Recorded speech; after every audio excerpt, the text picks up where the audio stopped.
Our next speaker, and the most important of this edition of November 2019, it's an architect, it's a coach and mentor, and she's going to talk to you about the value of membership engagement. Ladies and gentlemen, the director of RIBA London region, Dian. Good afternoon, everybody. How's everyone doing? Good. I'm going to try and speak slower than I normally do. So bear with me if I go too fast, but I've asked Isabella to give me a cue if I'm speaking too fast. I'm going to keep an eye and ear on you. Okay, cool. Thank you. Can we have my presentation up? Okay, while they're sorting themselves out, how's everybody doing? Is everyone making progress on their project? Yes? Can we have some nod of heads? Yes? No? Okay, cool. Well, I'll start without the presentation. I'm Dian Small. I'm the director of the RIBA, which is the Royal Institute of British Architects. I'm the director of the London region. Who's aware of the RIBA? Hands up if you've heard of the RIBA. Are there any members of the RIBA here? Not even one. Okay, so after my presentation, if you think if you're considering being a member, I'll be around for a couple of hours, so you have a presentation, Dian. Brilliant. So I've been in my role since October 2016, and I just want to talk a little bit about what I was doing before I came to the RIBA. I'm an architect, and I'm a coach and a mentor and a facilitator of interactive team building experiences. I had my own practice, and I was living and working in the Caribbean. Has anyone been to the Caribbean? Yes? Anyone been to Barbados? Let me tell you, it is much warmer than here. Gosh, it was freezing last night when I arrived. So after 10 years of living and working in the Caribbean, I realized that I wasn't enjoying what I was doing. I kind of fell out of love with architecture, even though I had my own practice and appeared to be successful to other people. I actually really didn't enjoy what I was doing. So I did a lot of soul searching, and I realized I was at the point where I could either stay and just be unhappy and do what I wanted to do what I was doing, or I could find something else that I was good at. I realized that my strengths were about interacting with people, team building, and motivating people. And those strengths I wasn't using in architecture. I also realized that my limitations were about finishing things and paying attention to detail, which is really important when you're an architect. So it kind of made me realize that, maybe it's time to do something else.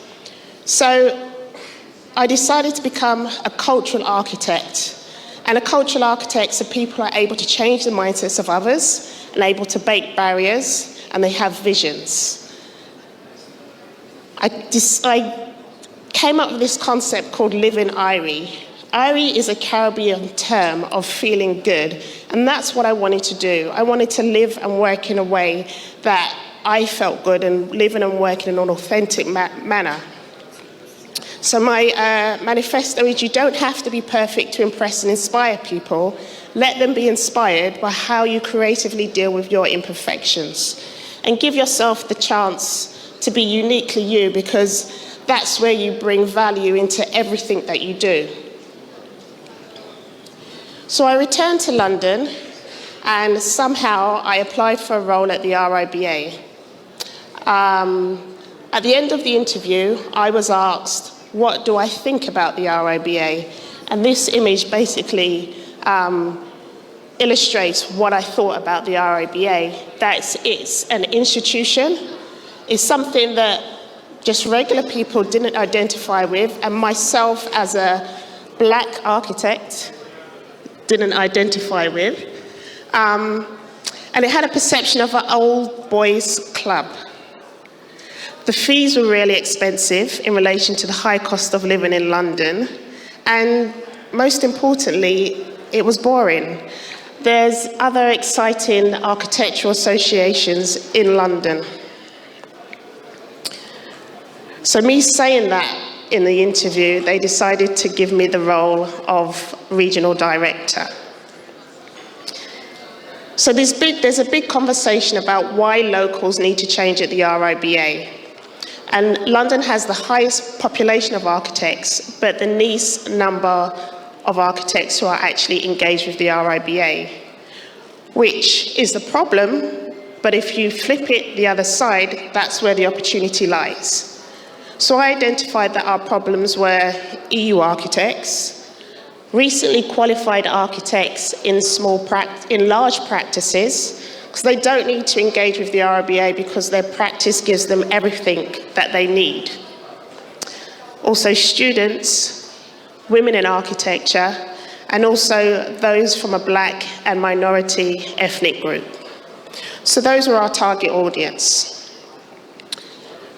When I first got to the RIBA, I kind of was trying to figure out what I'm supposed to do and how I'm supposed to do it. And these are the things that I observed. The RIBA is a complex organisation. It has 2 separate buildings which speak 2 totally different languages. I also noticed how members engage with the RIBA. The RIBA was going through an organisational change which was very challenging on the staff. And they wanted a more joined up interdepartment working environment. So the RIBA decided to put on an international conference in 2017. The director of the international department actually showed me the brief and the program, and he asked me, what do I think of this? And this is what I thought. It was boring, really, really boring. It was a high-end 3-day event with big-named international speakers, which didn't really connect with the audience. The content was really dry, resulting in slow ticket sales. So the challenge to me was like, what can I do about that? So the first thing I asked was, what does international mean to me? And this is what it means. International is a cultural expression. It's about excitement, it's about flavor, it's about food, it's colorful, it's about different languages, different sounds, music. It's informal, it's engaging. That's what international means to me. And London is the largest city which is full of all of these things, full of culture, full of just different languages, and that's what needs to be expressed. So I decided to create a brand new experience called IRI, which again is the Caribbean expression of feeling good. So IRI is about being interactive, it's about being relevant, it's about being intuitive, and it's about the experience. So I created a series called International Small Talks. Small Talks, Diane, small? Okay, anyway. So we decided to explore different cultures. So we had Eastern Europe, Western Europe, Asia and the Far East, Africa and the Caribbean. And they were carefully planned, 15-minute small talks. I put a question out to our members and asked them, have you worked in any of these areas? And if so, would you like to speak? So we managed to get talks from all different parts of the world, different types of talks, from large-scale, high-end talks to kind of community involvement and community engagement projects. And also, again, it's about the experience. So we had authentic food and drink. It was an informal setting. We had food and music from those cultural areas. It was a 4-part series. And each week, the crowd was bigger and bigger.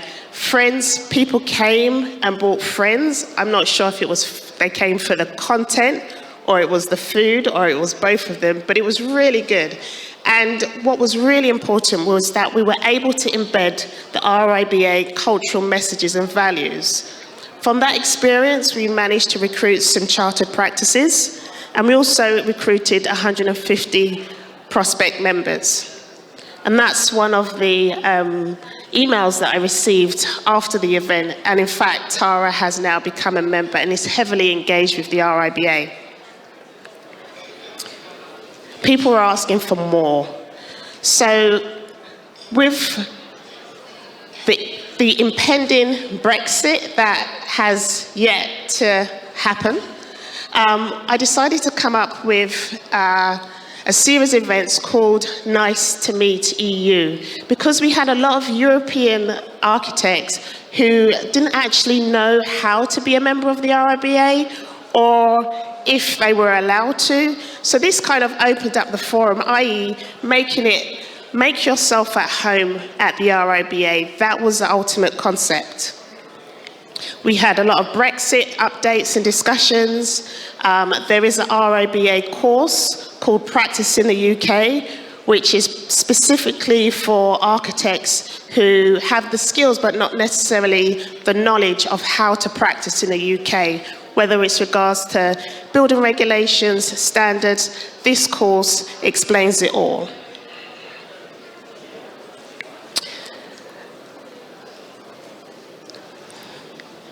And our event, Nice to Meet EU, it enabled me to meet large EU communities such as the Romanian Architects and Urbanism Forum.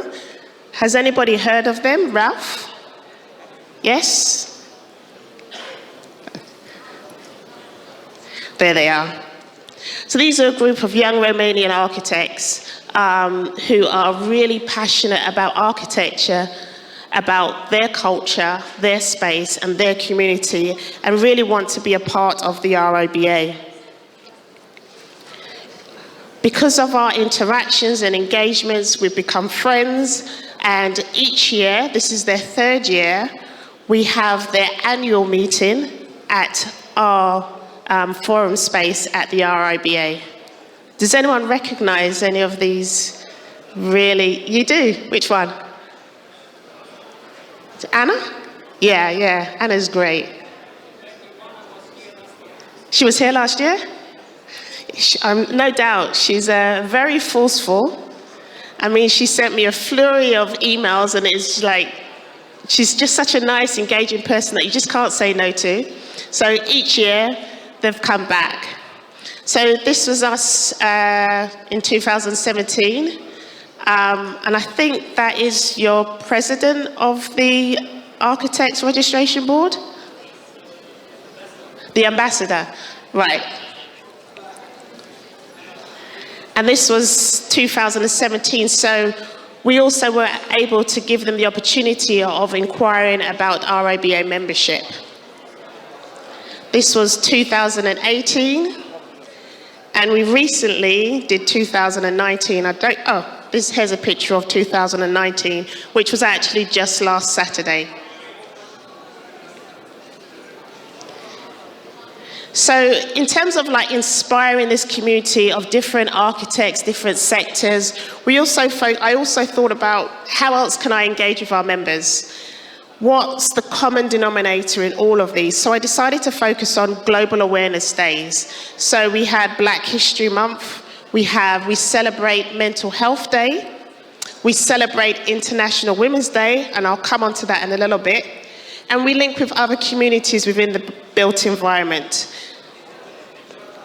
So this is a picture of the next generation of Black architects. So these are young students who we felt that just by recognizing them and for Black History Month, creating events around them, it would inspire them to become architects, because the dropout rate of young Black architects in the profession is really significant. So this is to kind of encourage, recognize, and inspire them.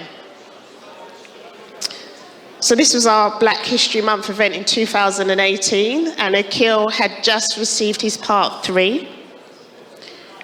We also fundraise for the Stephen Lawrence Charitable Trust, and there's a long story with regards to Stephen Lawrence. He, about 25 years ago, a young aspiring architect and he was racially murdered. The case reformed the way the police deal with people now, so it goes down in history. And we had a fundraising gala. Young, disadvantaged BAME, which is black and minority ethnic students, to actually become architects. At this event, we raised over £115,000, and I organised the whole event. So London's divided into, London as being such a huge city, I am responsible for 14,000 architects. To enable myself to do that, I divide London into 5 groups based on their regions. So you have North, East, Southeast and Southwest. And this way is a way to engage our members, and the idea is for the groups to take certain themes and apply those themes specifically to the areas that they live and work in. East London Architects Group do a really good job. Recently, they've done a presentation or a talk on housing, specific and different types of housing types and developments in their area. They also spoke about an area called Dagenham and Havering. So there's various events, as well as things like sketching. This is a picture of our end of year party. If anyone is going to be in London on the 9th of December, please come to me, because I'd like to give you a complimentary ticket to our end of year winter party. This was our winter social in 2018, which was held at the Squires and Partners Architects Practice in London.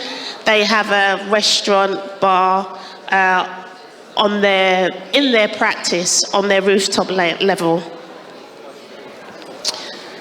So previously, I spoke about the Global Awareness Days that we focused on. And also I spoke about, just in summary, all of the events that we do, it's about member engagement, member participation. A lot of the time, we're really successful. A lot of people are really engaged, they enjoy and like the new vibe and energy that I'm bringing to the RIBA, but sometimes you can get it wrong. And I'm never ashamed to admit my mistakes, and this, I would say, is the biggest mistake of all. So this year, for International Women's Day, I thought it would be really good, because when we have events, they're normally in the evening. And I get a lot of parents, specifically women, saying, all these events that you're doing are really, really great. But the problem is they're in the evening. And we have childcare issues. So I decided, great, so for International Women's Day, we'll do something, we'll have a brunch, so you can take your kids to school, then attend the brunch session, and you've still got a full day of work. We also have a partnership with a kitchen company who sells high-end kitchens, and we normally have a lot of events with them. So I thought, hey, let's join the two together. We'll have our International Women's Day brunch at Bullthorpe Kitchen. And it's a working showroom, so they actually have, they do the cooking there and then. I just thought this would be perfect. But apparently, someone didn't. First of all, they wrote to the Architects Journal, yep, Women's Day cookery class backlash. Now, if you're in the architectural scene, this is just like, oh my gosh, what have I done? Okay, let's contain it. It's contained in the architectural industry. It was on, I think the person wrote an email to our president, but it was an open letter, and she decided to send it out to the AJ. Now, one thing that scares me is social media. I mean, I could go and talk about social media forever. How kind of free for all it is, but also it's very dangerous. People are really quick. Their fingers are like triggers to kind of tweet, blah, blah, blah, blah, blah. But a lot of the time you don't realise the effect or impact it has on the person receiving the retweet or who the tweet is about. So this was a classic example of media just gone like off the chain. Even our comms department couldn't understand the magnitude of how things went. I had cancelled the cookery class anyway, because I was just like, well, I can't see the connection, but I thought it was a nice idea. But if someone's really kind of so uptight that they've decided to write this letter and get 40 signatures on the letter and send it to the president and send it to the architectural press, I'll cancel it. It's no big deal to me. So I did. And I thought that was that. Oh, but was I wrong? A couple of days later, a friend of mine called me and said, have you seen the newspaper? And I was just like, pardon me?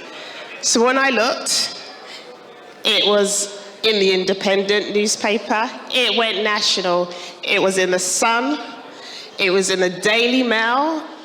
It wasn't even a mistake, but it's an interpretation. And the thing is, you're not even allowed to explain yourself, because although 40 people signed the petition, we had 100 people sign to say they wanted to go. So I was just like, whatever. But I could say whatever, but it really did have an effect on me, because it made me realize that as the director of RIBA London, I kind of put myself in that experience, and I was like, what do I want? If, as a member, what would I like? And I try to give that. And then when you're criticised and blamed nationally, it can take quite a beating on your personality and your confidence. But as a lion, you get up and you rise again. So it also gave us a chance as a team to think about what went wrong and really break it down. And to me, it was, I realized I didn't consult my team enough. I just told them what we should do. Now, if we sat around a table and said, hey guys, this is what I think we should do, tell me what could go wrong. Maybe someone could have said, this might have gone wrong, and we would have been able to avoid that. So, for 2020, what I'm going to do for International Women's Day, I have no idea. I'm open to suggestions, but please don't let it involve any cookery. So that approach, that experience made me look at things differently. I'm not going to lie, it did take a toll on me. It took a toll on my confidence, because you know, when you're up there and you have a huge international kind of embarrassment, how do you pick yourself back up from that?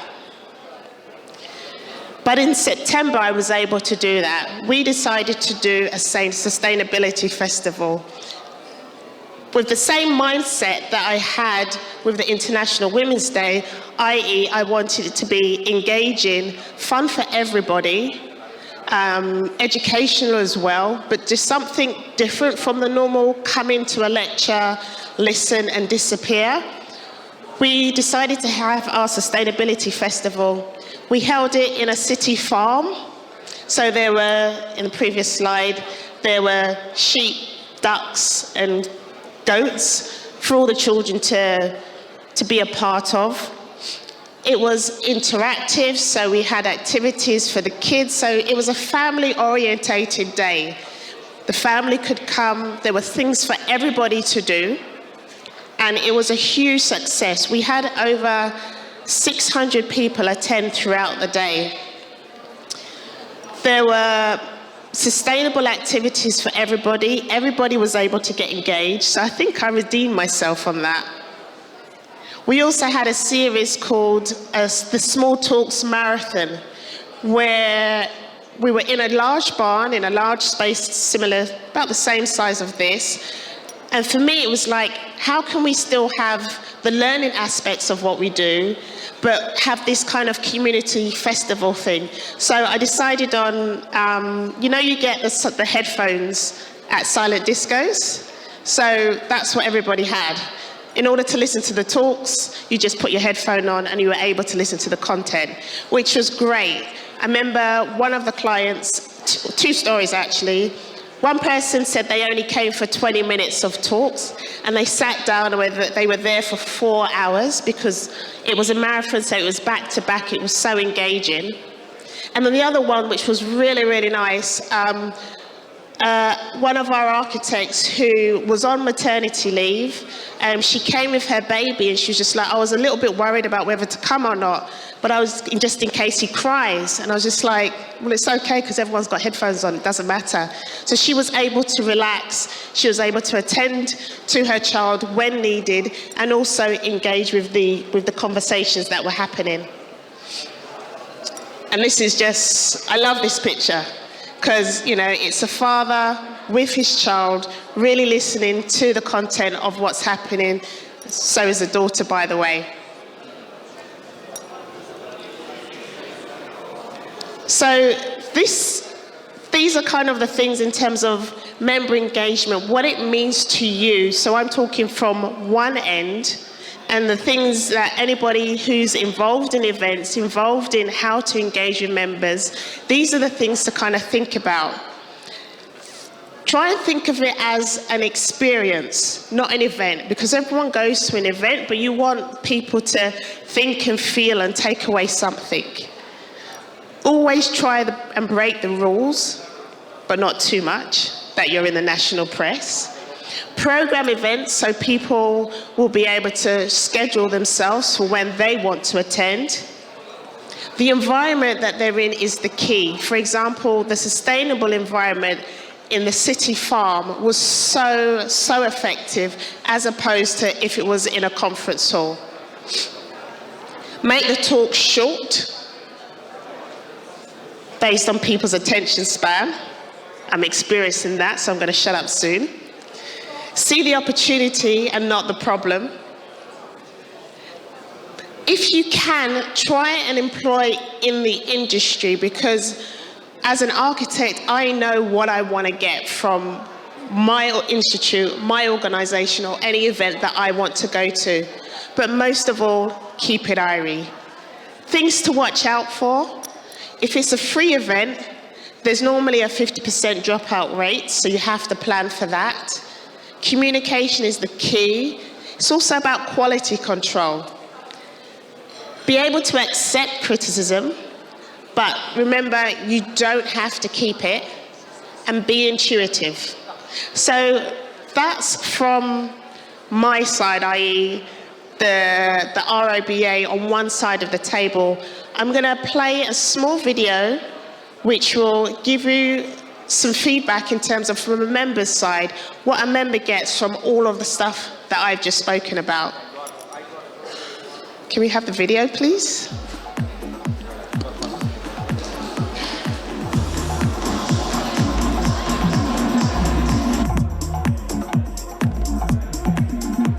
The Great Debates are really popular events that explore some of the big questions in contemporary and built architecture. Today we're looking at the challenges facing our city centres.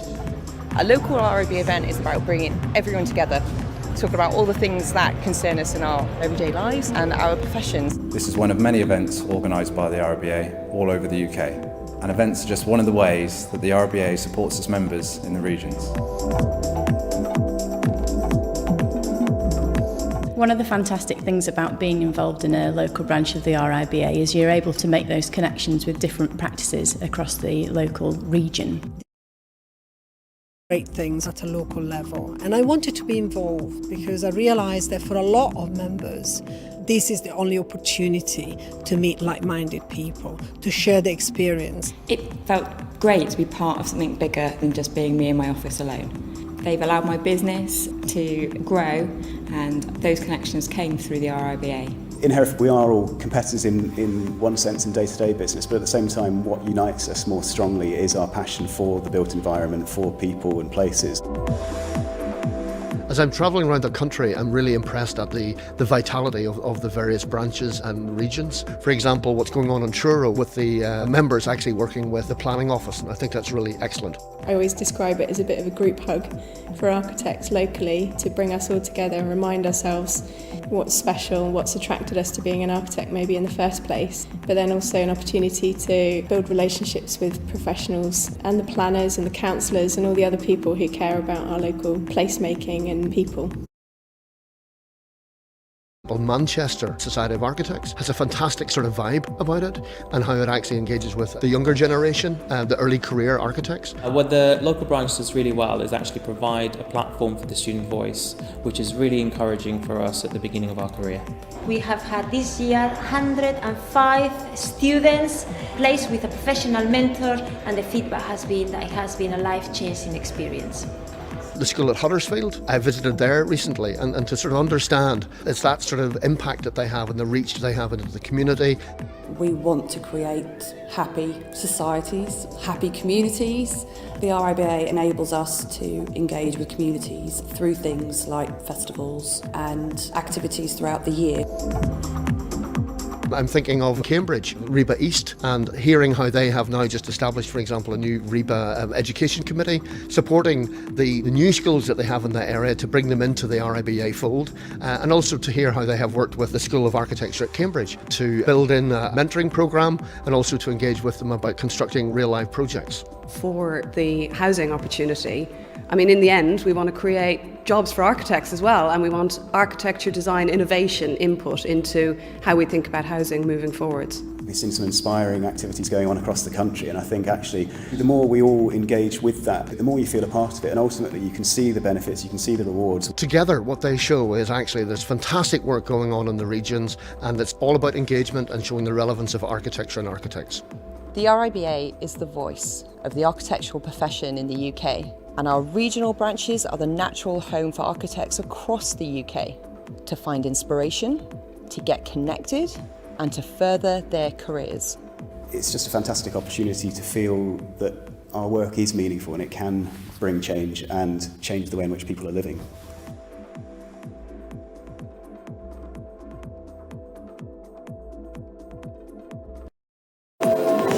So that was a message from our members in terms of how they feel about engaging with the RIBA or member engagement.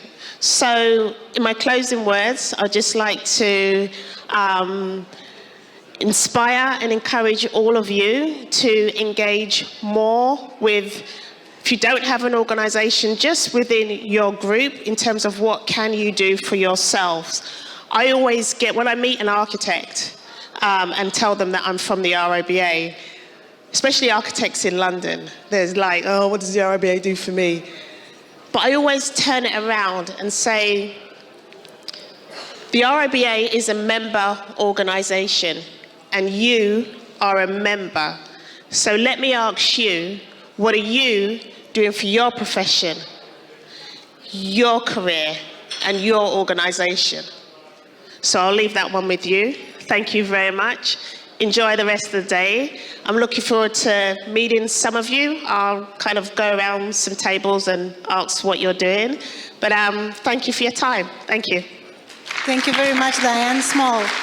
Now I'm going to invite the members to apply some of your tips that you've given there to build some alliances, to make some small talks over the lunchtime. Yeah, okay. that would be great. Thank you very much. You're welcome. Thank you.